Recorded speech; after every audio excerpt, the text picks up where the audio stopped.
이제 우리 다 함께 자리에서 일어나셔서 오늘 우리에게 주시는 하나님의 말씀 함께 보겠습니다. 오늘 우리에게 주시는 하나님의 말씀은 사도행전 3장 1절부터 10절까지 말씀입니다. 제가 받들어 읽겠습니다. 제9시 기도 시간에 베드로와 요한이 성전에 올라갈새 나면서 못 걷게 된 이를 사람들이 메고 오니 이는 성전에 들어가는 사람들에게 구걸하기 위하여 날마다 미문이라는 성전 문에 두는 자라.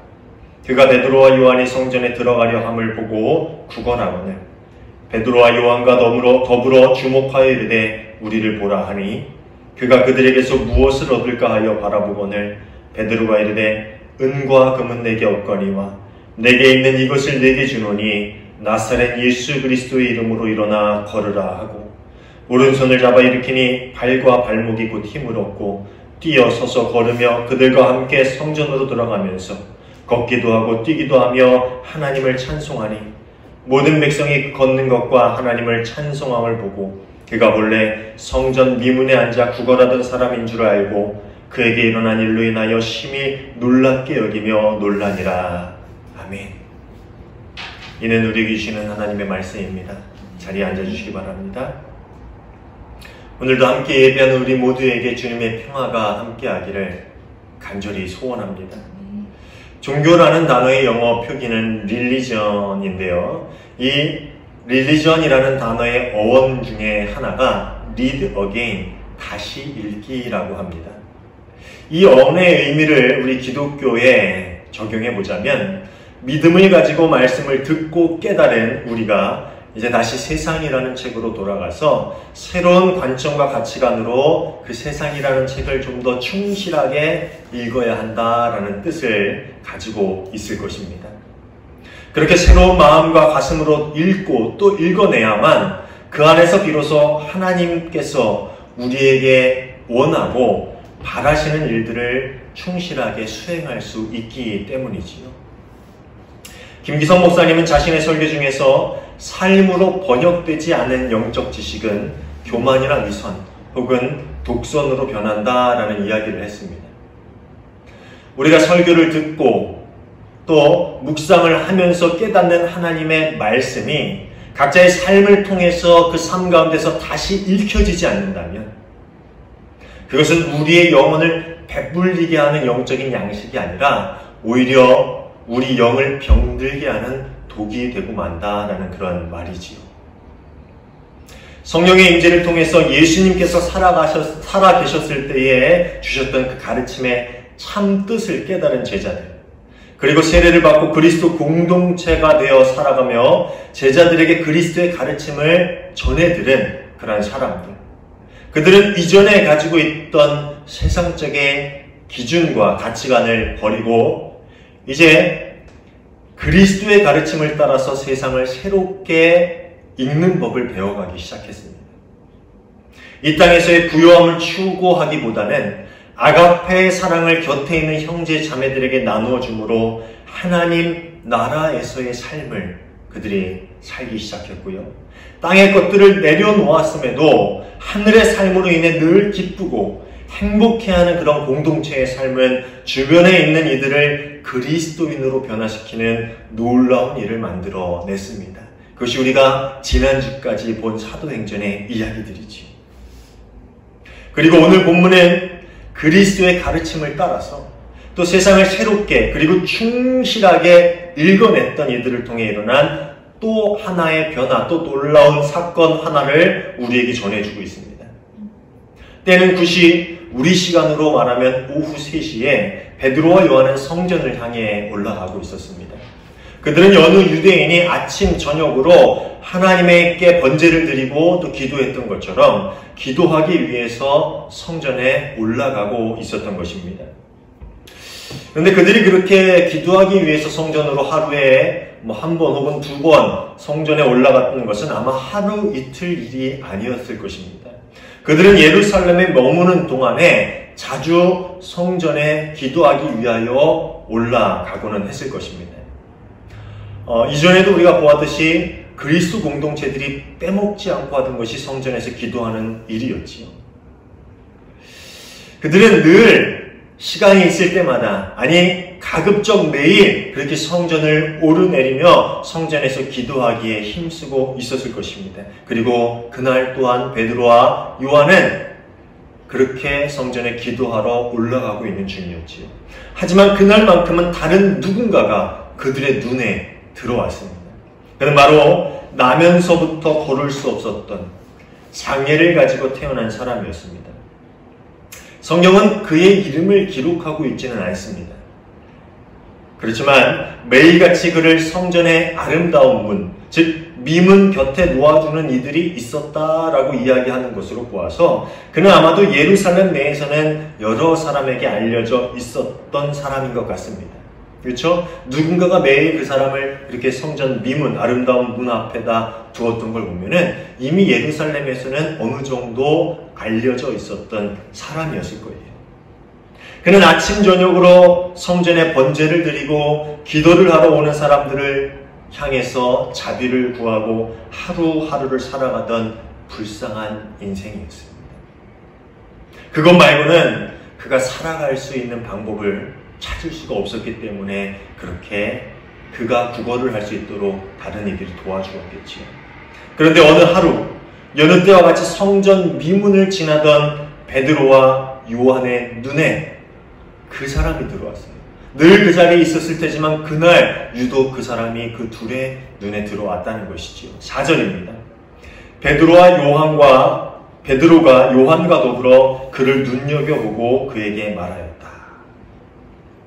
정확한 상황은 나와 있지 않아요.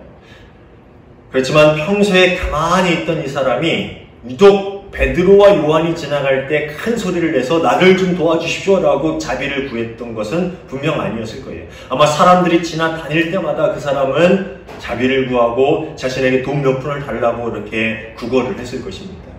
베드로와 요한이 지나갔을 때도 당연히 그랬겠지요. 그는 늘 그곳에 앉아 그렇게 자신에게 자비를 베풀어 달라고 큰 소리를 내었을 것이고 아마 베드로와 요한 또한 이전에도 자주 성전을 오르락내리락 했기 때문에 그를 여러 번 보아 알고 있었을 것입니다. 그렇지만 평소와 다르게 유독 그날 베드로와 요한의 눈에 그가 그렇게 가까이 들어왔다라는 것이지요. 왜 그랬을까요? 예전에 제가 부교육자로 섬기던 교회의 사역 중에 이 노숙인 사역이 있었습니다. 일주일에 한 번 정해진 시간에 노숙인들이 교회로 오면 다 함께 모여서 먼저 예배를 드리고요. 예배가 끝나면 그 한 분 한 분에게 여비를 나눠주고 또 그들에게 식사를 대접하는 그런 사역이었습니다. 그렇게 노숙인 예배가 있는 날이면은 담당 목사뿐만 아니라 워낙 사람들이 많이 몰려오다 보니까 다른 교역자들도 이렇게 가서 이런저런 일을 도와주고는 했는데 저 또한 가서 이 오는 노숙인들을 차례차례 순서대로 자리에 앉히는 일도 도와주기도 했고요. 또 예배가 끝나면은 식당으로 그들을 안내하기도 했고 또 때로는 여비를 나눠주는 일도 도와주고는 했습니다. 근데 사실 저는 그 이전까지는 노숙인들을 그렇게 가까이에서 유심히 자세히 그렇게 바라본 적은 없습니다. 또 그들과 함께 예배 드린 적도 사실 그 전에는 없었어요. 잠깐 스쳐 지나가기도 하고 때로는 그들 앞에 놓여있는 그릇에 돈을 넣어준 적은 있지만 노숙인 예배 사역을 돕기 전까지 그들과 이야기를 나눈다든지 그들 옆에 앉아서 함께 예배를 드린다든지 또 그들과 삶의 이야기를 서로 나누는 그런 적은 한 번도 없었다는 것입니다. 하지만 그 사역을 도우면서부터 그들과 조금씩 교제하고 또 그 중에 익숙한 얼굴들이 생기기 시작했어요. 그리고 그 이후로부터 전철역을 지날 때마다 만나는 노숙인들이 다르게 보이기 시작했습니다.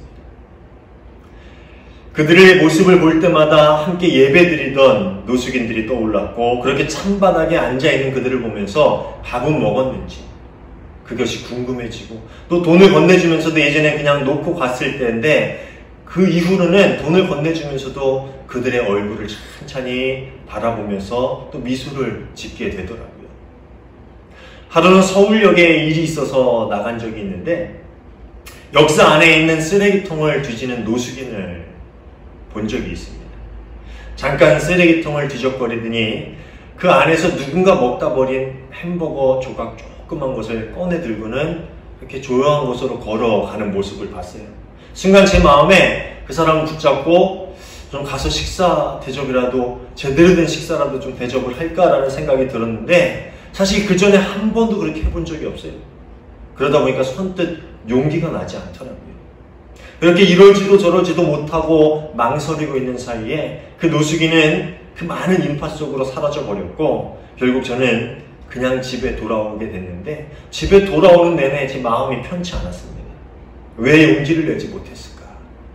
왜 그렇게 그 사람에게 다가가 식사 함께 대접하겠노라 라고 말하지 못했을까?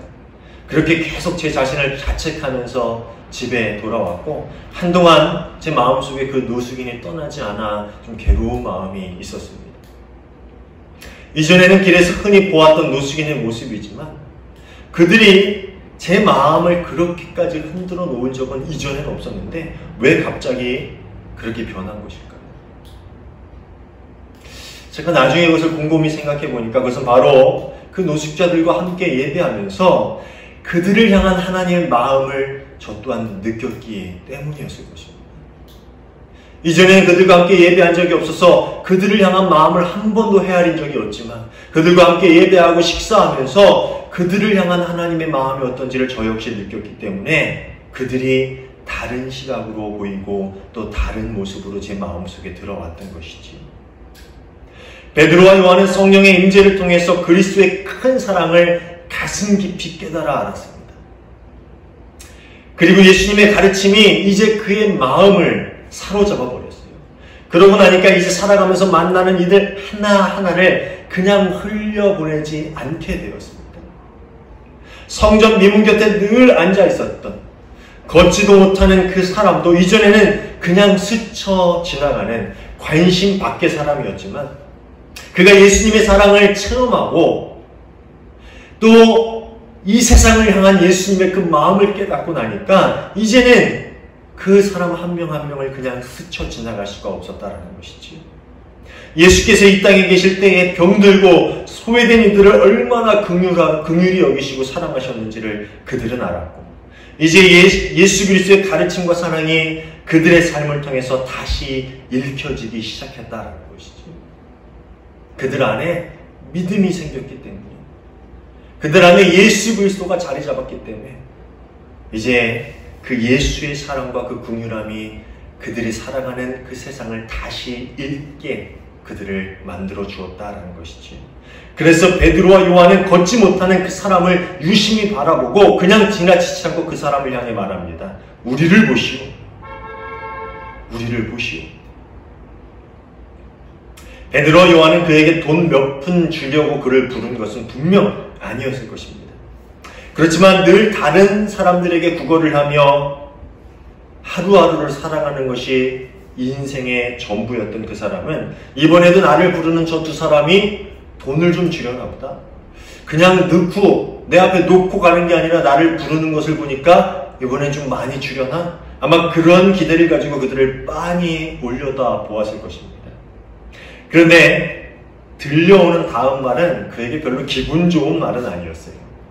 그 다음 말이 뭡니까? 은과 금은 내게 없지만. 은과 금은 내게 없지만.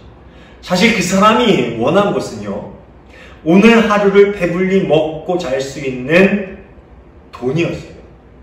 그렇게 자신을 배불리게 먹을 수 있게 해주는, 또 쉴 곳을 찾을 수 있게 해주는 돈이 그 사람에겐 필요한 거였습니다.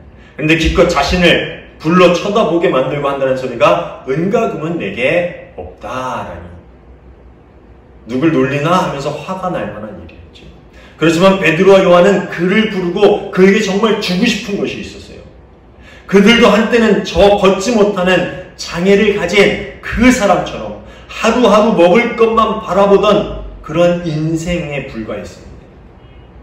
그렇지만 이제 그들은 그 모든 것들보다 더 시급하고 그 모든 것들보다 더 소중하고 인생을 정말 행복하게 만들어줄 수 있는 보물이 무엇인지를 발견하게 되었습니다. 그래서 그들이 발견한 그 보물을 저 가련한 인생에게 꼭 전해주고 싶은 마음이 들어서 그를 그렇게 불렀던 것이죠. 베드로는 시간을 끌지 않고 속히 말해요. 나는 동전 한 푼 가진 것이 없지만 내게 있는 것을 당신에게 주겠소. 나사렛 예수 그리스도의 이름으로 걸으시오. 나는 동전 한 푼 가진 것 없지만 내게 있는 것을 당신에게 주겠소. 나사렛 예수 그리스도의 이름으로 일어나 걸으시오. 저는 이 부분을 묵상하면서 얼마나 가슴이 뭉클했는지. 그것은 베드로가 이 말을 한 후에 평생 장애를 가지고 살아가던 그 사람을 일으키는 기적이, 그 사람을 일어서게 하는 기적이 일어났기 때문은 아니에요. 그것 때문에 가슴이 뭉클했던 건 아니에요. 그냥 저 베드로의 입에서 내게 있는 것을 너에게 주겠는데, 그게 뭐냐면 바로 나사렛 예수 그리스도의 이름입니다. 나사렛 예수의 이름입니다. 그게 내게 있는데 그것을 너에게 줍니다. 이 베드로의 고백 때문에 그 말을 듣는 것만으로 저는 좀 가슴이 뭉클하고 가슴이 벅차오르는 그러한 감동을 경험했습니다. 사랑하는 여러분, 여러분 안에도 그 이름이 있습니까? 우리가 늘 찬양하며 부르는 그 이름, 말씀을 읽고 설교를 들을 때마다 만나게 되는 그 이름, 기도하면서 늘 부르짖는 그 이름, 예수 그리스도. 그 이름이 여러분의 마음에, 여러분의 삶에, 여러분의 가정에, 여러분이 하는 일 가운데 항상 있습니까? 그래서 누구를 만나든 내게 있는 그 이름, 내가 마음속 깊이 가지고 있는 그 이름을 너에게도 주고 싶다라고 담대히 말할 수 있습니까? 베드로도 예전에는 그 이름이 그 마음속에 없었던 사람입니다. 예수님은 그의 곁에 있었지만 그의 마음속에는 예수님의 이름이 없었어요. 그의 머릿속, 그의 마음속엔 이스라엘이 언제 독립을 하지? 이스라엘이 독립을 하면 나는 어떤 자리를 차지하게 될까? 이런 세상적인 생각. 예수를 통해서 주어질 그 무언가, 그것만 그 생각 속에 가득 차 있었던 사람입니다. 늘 예수님 곁에 있었지만 예수 그리스도의 이름의 능력을 믿지 못했고, 입으로는 예수를 주라 시인했지만 만나는 이들에게 예수를 그리스도라 선포할 수 있는 자신이 없었어요. 그 안에 예수라는 이름, 그 이름에 대한 믿음이, 그 이름에 대한 사랑이 없었기 때문이지. 사랑하는 여러분, 예수 그리스도, 그 이름이 우리 안에 있습니까? 머리로 알고 있는 것 말고요. 교회 나와서 입으로만 찬양할 때만, 기도할 때만 내뱉는 그거 말고요. 내 마음 깊은 곳에 예수 그리스도 그 이름이 자리 잡고 있어서 내가 그 이름을 정말 사랑해서 내가 그 이름의 능력을 믿어서 누군가에게 자신 있게 내게 있는 그것, 내 안에 분명히 자리 잡고 있는 그것을 너에게 주고 싶다라고 외칠 수 있는 그 이름이 내 안에 있는가 하는 말입니다. 베드로는 이제 그의 안에 예수라는 이름이 확실히 자리 잡고 있었어요. 예수라는 그 이름이 그의 삶을 다시 읽어내고 있는 그런 삶을 살았어요. 그래서 이전에는 지나쳐버렸던 그 가련한 인생에게 자신 안에 있는 그 이름을 담대하게 전할 수 있었어요. 내 안에 있는 그것을 너에게 주는데 그것이 바로 나사렛 예수 그리스도. 그리고 그 이름의 능력을 그가 경험하게 만들었습니다. 7절 8절입니다. 그의 오른손을 잡아 일으켰다. 그는 즉시 다리와 발목에 힘을 얻어서 벌떡 일어나서 걸었다. 베드로는 말이 끝나기 무섭게 평생 앉은 자리에서 일어나지 못하던 이의 손을 잡아서 일으켰습니다. 베드로 안에 있었던 예수의 이름이 이제 평생 걷지 못하고 일어서지 못했던 그에게 들어가 그의 삶을 변화시키기 시작했어요. 그는 일어섰고 걷고 뛰며 기뻐했습니다. 그리고 무엇보다도 그는 그 모든 일을 인하여서 하나님의 이름을 찬미하기 시작했어요. 평생을 성전 문 밖에서만 있었던 사람, 그가 가진 장애 때문에 성전 안으로 들어갈 수 없었던 그 사람, 성전이 기도하는 곳이 아니라 그가 하루하루 먹고 살만한 그 돈을 구걸하는 장소로 여겨졌던 그가 이제 성전으로 들어가 그곳에서 하나님의 이름을 찬양하는 그런 사람이 되었다라는 것입니다. 송명희 시인이 작사한 예수 그 이름이라는 찬양이 있어요. 저는 이 찬양 정말 좋아하거든요. 그 찬양의 가사는 이래요. 예수 그 이름 나는 말할 수 없는 그 이름 속에 있는 비밀을 그 이름 속에 있는 사랑을. 또 뒤에 보면 이런 거는 내게 있는 귀한 비밀이라 그 이름에 숨겨진 기쁨 그 이름 속에 있는 비밀을 그 이름 속에 있는 사랑을 나는 말할 수 없네. 이게 말하기 싫다는 게 아니라 뭐예요? 너무 그 사랑과 그 신비와 그 기쁨이 크다 보니까 정말 말할 수 없을 만큼 내 마음이 감동으로 뭉클하다. 이런 찬양이죠. 이 찬양 부를 때마다 얼마나 정말 좋아요. 여러분도 잘 아시겠지만 송명희 시인은요 뇌성마비를 가진 장애인이에요. 그런데 그분의 찬양곡을 여러 개를 했는데 그 찬양곡들을 들을 때마다 듣는 이들의 가슴을 울리는 그 감동이 있어요. 예수님을 만난 송명희 시인이 예수 그리스도의 이름이 그녀에게 얼마나 큰 기쁨을 가져다 주는지, 얼마나 큰 행복을 가져다 주는지 그녀의 찬양을 듣는 모든 이들이 느낄 수 있어요. 왜 그럴까요? 그 안에 예수 그리스도가 있어요. 그가 분명히 내가 가진 예수 그리스도 그 이름을 가지고 있기 때문에 그 찬양을 듣는 이마다 그녀의 마음을 통해 전해지는 예수 그리스도를 만날 수가 있는 거죠. 그리고 예수 그 이름이 그녀의 삶을 어떻게 변화시켰는지는 그녀는 그 송명희 시인은 다니는 곳곳마다 그것을 간증하고 다닙니다. 사랑하는 여러분, 베드로 안에 있었던 능력의 그 이름, 송명희 시인 안에 있었던 기쁨의 그 이름, 평생 걷지 못한 일을 회복시키고 그가 하나님을 찬양하게 만들었던 이름, 그 이름 예수 그리스도가 우리 안에 있습니까? 그 이름이 우리의 마음을 기쁘게 만들고 있습니까? 그 이름이 우리의 삶을 바꿔가고 있습니까? 만나는 이들에게 내가 가진 것을 너에게 주고 싶다. 내가 분명히 내 안에 가지고 있는 그 이름, 그것을 너에게 주고 싶다라고 말할 수 있는 그 이름이 우리 안에 있습니까? 나는 가진 것이 없지만, 나는 힘이 없지만, 나는 권세도 없지만 내게 있는 것을 당신에게 주겠소. 나사렛 예수 그리스도 이름이 나를 변화시켰던 것처럼 당신의 삶도 변화시키고 나를 구원하였던 것처럼 당신도 구원하게 될 것이요.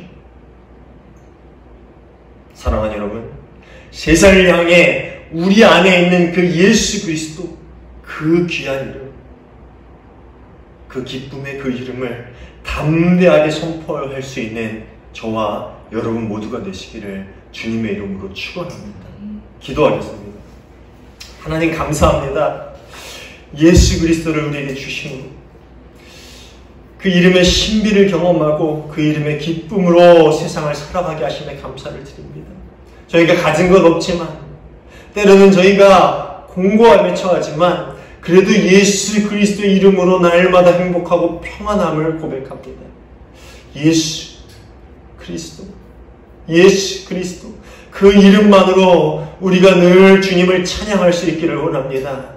그 이름으로 주어지는 그 어떤 다른 것이 아니라 예수 그리스도 그 이름 자체만으로 우리가 삶 가운데 변화되고 하나님을 찬양하고 하나님 나라를 이뤄갈 수 있는 능력의 사람이 되기를 원합니다.